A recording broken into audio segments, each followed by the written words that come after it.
Welcome to session 8, our final session of Food Meets Faith. So today we did our potluck and had some excellent food. And we did the macaroni made completely of quinoa.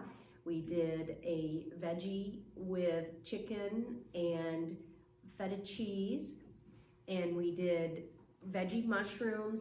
We had the deviled eggs and Chef Jeff's brownies, which were also a hit. So it was a super potluck. And your eggplant. an eggplant. I forgot the eggplant.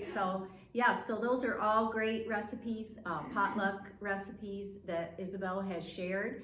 And we pretty much did everything according to the recipe, and they were all phenomenal. And I think had we had people that were not part of our group, would not have known the difference. So we do have some complete believers now. So we encourage you to check those out, and that's part of your original purchase that you got from Isabel. So Sandra is here, and she's been Johnny on the spot with her emails this week, and she got a special email from Isabel that wanted to share with us today. So go ahead, Sandra. It says, while the rest of the world celebrates love once a year, as Christians we can celebrate God's love every single day.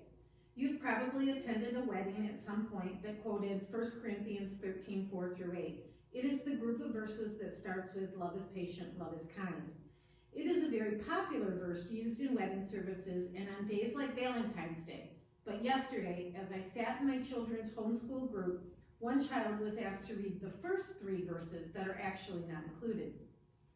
I'm certain I've read these words in my Bible before, but yesterday they just struck me so powerfully. If I speak in the tongues of men or of angels, but do not have love, I am only a resounding gong or a clanging cymbal. If I have the gift of prophecy and can fathom all mysteries and all knowledge, and if I have a faith that can move mountains, but not have love, I have nothing. If I give all I possess to the poor and give over my body to hardship that I may boast, but do not have love, I gain nothing. 1 Corinthians 13, 1 through 3. Without love in our hearts, without loving the way Jesus would love, and without the love that God has so graciously given us, we are nothing. How many times have we done what we believe to be all the right things our Bible told us to do, but we did them minus the most important ingredient, love. On Valentine's Day, as the world gives our chocolates, candies, and flowers, I encourage you to spend some time in prayer asking God what things in your life can be done with just a bit more sprinkle of love, or maybe a huge bucket of it. As you ask the Lord so often, your heart with love in certain areas of your life, also take some time to read the popular verses in 1 Corinthians 13, 4, 8. But this time, insert your own name anywhere it says love. Insert your name in the blanks. So it goes on. Sandra is patient. Sandra is kind. Sandra does not envy. Sandra does not boast. Sandra is not proud. Sandra does not dishonor others. Sandra is not self-seeking. Sandra is not easily angered. Sandra keeps no records of wrongs. Sandra does not delight in the evil, but rejoices in the truth. Sandra always protects, always trusts, always hopes, always perseveres. Sandra never fails. Wow, what would your life look like if I truly lived out these verses that way? Amazing, I bet, and a true reflection of who our great God created us to be.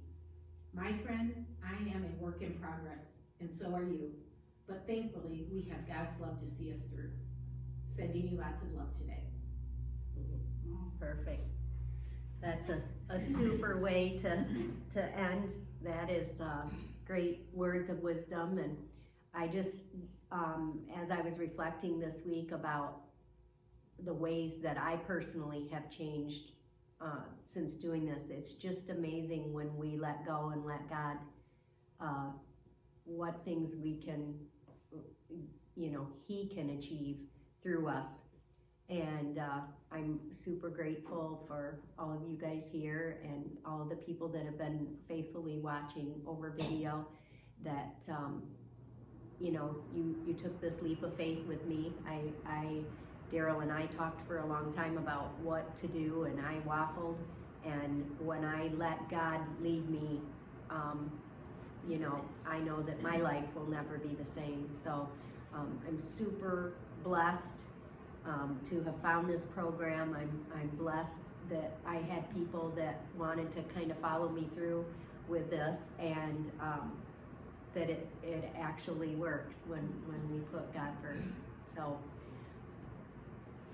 remember, like, you told me about it, and then you couldn't find it, and then we prayed about it, and it was months in the making, Yeah. you know, and I thought, why would I be doing this? Because I had never felt worse about my own nutrition. You know, in the past I had been good, but I was at the point. And so for me to listen, you know, who's a pretty confident person, to listen to him tell me what he wanted me to do, and it was something that I wasn't doing myself, you know, that was a big deal. So I had to get started and get going. And then when I found out it works, you know, and it's not a diet. I've always said I hate the word diet.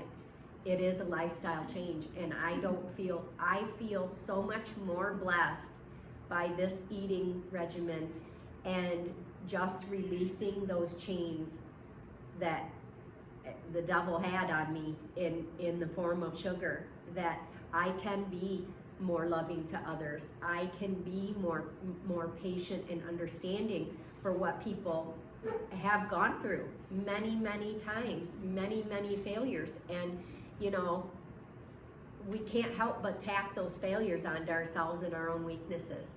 But what can we accomplish when God is our leader? And you know, I jumped in feet first and had no idea the impact that it was going to have. So it's just so blessing for me to see the changes in people, and you know, I really believe this can last a lifetime. And so my hope is that we can, you know, people like to see our joy. They like to see, you know, our confidence and how we humbly come to them in regard to what great things God can do. And so I'm hoping that we can continue to pass that on to other people and bless other people as we've been blessed. And I have to just think, you say that, and I remember you saying that when we first got started, that lost it, and we prayed about it.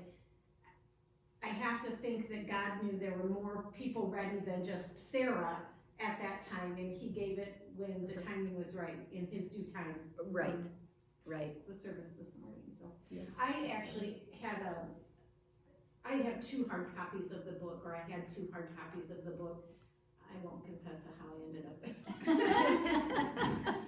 I actually had ordered this about a year ago and thought the book looked familiar, and it wasn't until I signed up online and I never got my book, and I said, well, you got it back. I think it was April that I had it. Well, I couldn't find it, so they sent me another one, and then I found it.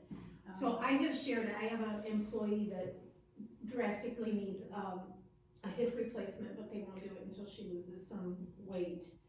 And she's been working hard at it, but she also is a woman of faith, and I was talking about this, and she wanted to hear more, and I said, I have an extra book, would you like it? So this last week was the first week she's had it, and I'm interested to talk to her about how it's going for her. But Right. And I also think just the videos of the people, you know, everyone has given such good insight that, you know, it's not all coming from me. So we've got the YouTube, it's going to stay there, and, you know, make sure, because as long as they have the book, that's all that's required of it. So, and then, you know, there's going to be times when we're going to fall off the bandwagon.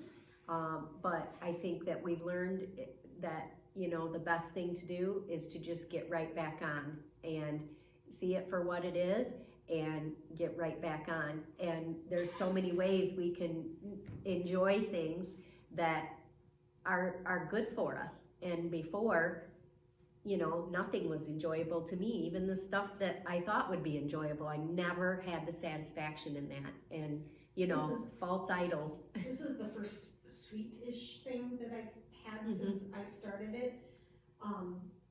So I'm really interested to see if it holds true that I don't crave the sugar. Because Right. I'm truly one of those people that when I have something sweet, Yeah. I continually want Want sweet, more. that sugar craves Yeah. sugar kind of thing. Yeah.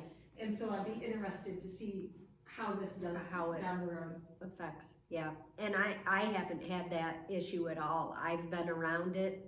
Work is, you know, a constant source of it. And at first I felt myself, you know, sitting there with my food and, you know, everyone's like, why aren't you eating? Why aren't you, you know? And now it's like, I'm so happy. And then everyone's looking, what you got there? That looks awful good, you know?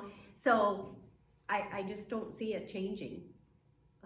My staff was drooling over my turkey burger this week. Yeah, it is amazing, and you don't have to stick completely to it. With the philosophies, the basis that she's given us, you know, we don't follow a recipe, you know, to the T, but you do want to have your portion sizes, make your decisions before of what you're going to eat, and don't go off of that, because it's just, we're not even thinking about it, we grab that second helping, and we don't need it. And so just with those philosophies, then you can, you know, take the goods from recipes you like and leave the ones that are not the best. You know, it's hard to please everyone.